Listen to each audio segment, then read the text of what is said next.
संतोष देशमुख हत्या प्रकरणामध्ये जे संशयित आरोपी वाल्मिक कराड आहेत, याच प्रकरणामध्ये आता सीआयडी कडून चौकशी सुरू असताना पुण्यातील माजी नगरसेवक असलेले दत्ता खाडे यांची सुद्धा काल बीडमध्ये सीआयडीने चौकशी केलेली आहे। स्वतः दत्ता खाडे आपल्या सोबत आहेत।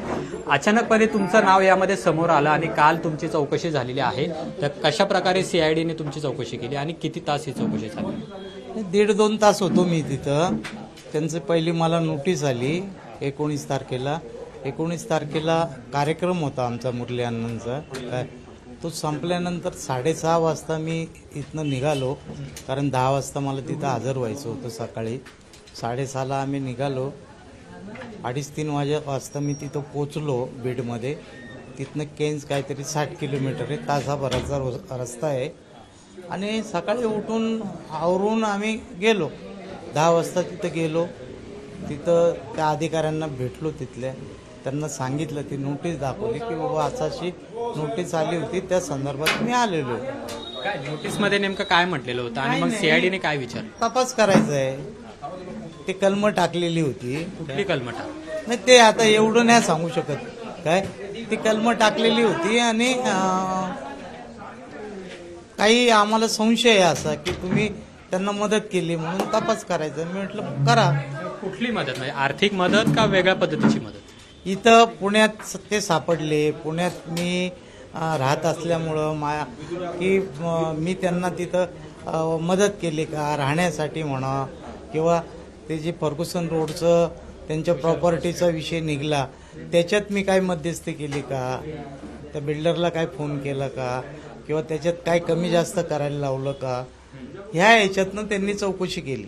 तर माझा लांब पर्यंत त्यांच्याशी काही संबंध नाहीये। तुमच्याशी लिंक त्याची कशी काय लागली? तुमचं नाव समोर कसं झालं? माझा प्रभाग आहे, माझ्या प्रभागात ती प्रॉपर्टी आहे। शेवटी माझी आणि त्यांची जात एक आहे काय।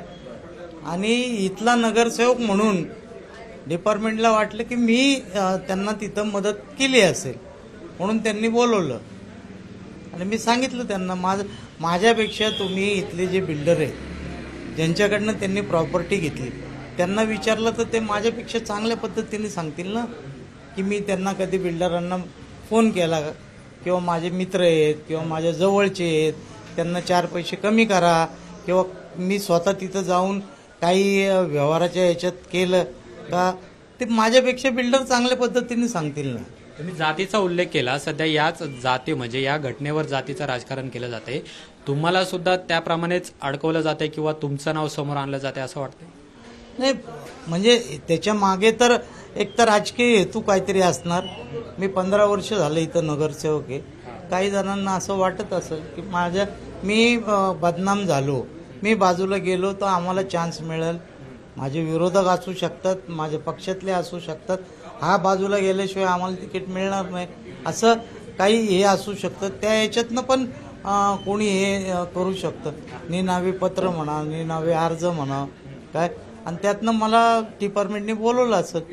ज्यावेळी डिपार्टमेंटने मला बोलवलं, आपल्यापेक्षा त्यांची चौकशी तर जोरात असते आणि सीआयडी आहे काय, त्यामुळे त्यांना कुठं त्याच्यात तथ्य भेटलं नाही म्हणून त्यांनी काल मला जा म्हणून सांगितलं। फर्ग्युसन रस्त्यावरची जी इमारत आहे, ज्या इमारतीमध्ये वाल्मिक कराड आणि त्याच्या संबंधित काही व्यक्तींचे ऑफिस आहेत, त्याच्याशी तुमचा काही संबंध नाही किंवा जो काही व्यवहार झाला असेल त्याच्यामध्ये तुमचा संबंध नाही असा दावा आहे तुमचा? काहीच नाहीये ना, काय लांबपर्यंत संबंध नाहीये। तो व्यवहार कधी झाला हे मला मीडियाच्या याच्यातनं कळलं काय, ते देखील मला माहित नाहीये। आणि तसं असेल तर मी परत एकदा सांगतो की तुम्ही बिल्डरकडे चौकशी करा, बिल्डरकडनं 1 मिनिटात कळलं ना। मी जर तुमच्यासाठी कोणाला तरी सांगितलं तर तुम्ही तर ते सांगणार ना की बाबा दत्ता खाडे आमच्याकडे आले होते आणि त्यांनी आम्हाला सांगितलं बाबा 4 आणे नाही 20 पैसे घ्या किंवा काय, असं काहीतरी सांगितलं असेल ना। त्यामुळं मी कर नाही तर डर कशाला, मला नोटीस मिळाल्या मी लगेच गेलो। दुसरं म्हणजे ज्यावेळेस वाल्मिक कराड सरेंडर होण्याच्या आधी काही दिवस पुण्यामध्ये होते, तर या काळामध्ये सुद्धा तुमच्याशी संपर्क होता अशी सुद्धा चर्चा होती। काही सांगितलं ना तुम्हाला, काही कुठंही त्यांचा माझा संबंध नाही। ते माझ्याकडे कधी आले नाही, मी कधी त्यांच्याकडे गेलो नाही काय। ते आता मला त्यांनी तोही प्रश्न विचारला की तुमच्या मुलाच्या लग्नात ते आले होते. म्हटलं मी पत्रिकाच नाही दिली तर कसे काय येणार? काय जे वाल्मिक कराडला तुम्ही ओळखतच नाही, गोपीनाथ मुंडे असताना सुद्धा तो म्हणजे कसं फक्त तोंड म्हणजे ते एक साहेबांचे कार्यकर्ते, मी एक साहेबांचा कार्यकर्ता, एवढंच. बरं आम्ही गेलो तरी किती वेळ असायचो, म्हणजे परळीला गेलो तरी 2 तासापेक्षा जास्त थांबत नव्हतो ना. गेलं साहेबांना भेटलं, साहेबांचं दर्शन घेतलं की आम्ही रिटर्न व्हायचो. त्या काळात तेवढं घष्टन आणि तेवढी ओळख वाढण्याचा काहीच प्रश्न नव्हता. त्याच्यानंतर ते कधीही पुण्याला आले नाही. मी साहेबांव्यतिरिक्त कधीही बीडला गेलो नाही. याच्या पुढे नेमकं आता सीआयडीने काय सांगितलेलं आहे तुम्हाला? पुन्हा एकदा चौकशीला येण्यासाठी सांगितलेलं आहे का, किंवा समाधानी झालीत का तुमच्या उत्तरामध्ये? ते मी जे काय सांगितलं ना त्याच्यात ते पूर्ण समाधान झालेले आहे. आणि मी स्वतः सांगितलं त्यांना, तुम्हाला कधी काय वाटलं तर मला तुम्ही फोन करा, मी हजर होईल म्हणून. सत्ता तुमची आहे, गृहमंत्री तुमचे आहेत, मुख्यमंत्री तुमचे आहेत. तुम्ही म्हणता की तुम्हाला यामध्ये गवलं जाते किंवा अडकवलं जाते, तर याबद्दलची तक्रार तुम्ही मुख्यमंत्र्यांकडे करणार आहात का? निपक्षपणे याची चौकशी व्हावी यासाठी. ऐका ना, मी तक्रार करण्यापेक्षा जर त्याच्यात थोडं पण तथ्य असतं ना, काही मी त्यांना मदत केली असं थोडं जरी तथ्य असतं तर त्यांनी मला नोटीस नसती पाठवली, डायरेक्ट गाडी पाठवली असती आणि घेऊन गेले असते. ज्या अर्थी ते मला नोटीस पाठवतात की तुमचं म्हणणं मांडण्यासाठी तुम्ही या, म्हणजे त्यांनाही माहिती याच्यात काही नाही, म्हणून तर त्यांनी मला नोटीस पाठवली ना. जर त्यांना त्याच्यात काय वाटत असतं तर त्यांनी गाडी पाठवली असती, याला उचला आणि घेऊन चला. फर्ग्युसन रस्त्यावर जो व्यवहार वाल्मिक कराड यांचा आणि संबंधित व्यक्तीचा झालेला आहे त्याच्यामध्ये तुमचा काही संबंध नाही? काही संबंध नाही, काही संबंध नाही. त्याची माझी हात जोडून विनंती आहे, पोलिसांनी पण त्याचं व्यवस्थित प्रकारे हे करावं, तपास करावा. आणि मला तुमच्या लोकांनाही सांगणे की सगळी शहानिशा करून बातम्या द्या. काय होतंय, कारण नसताना बदनामी होती, बाकी काय नाही.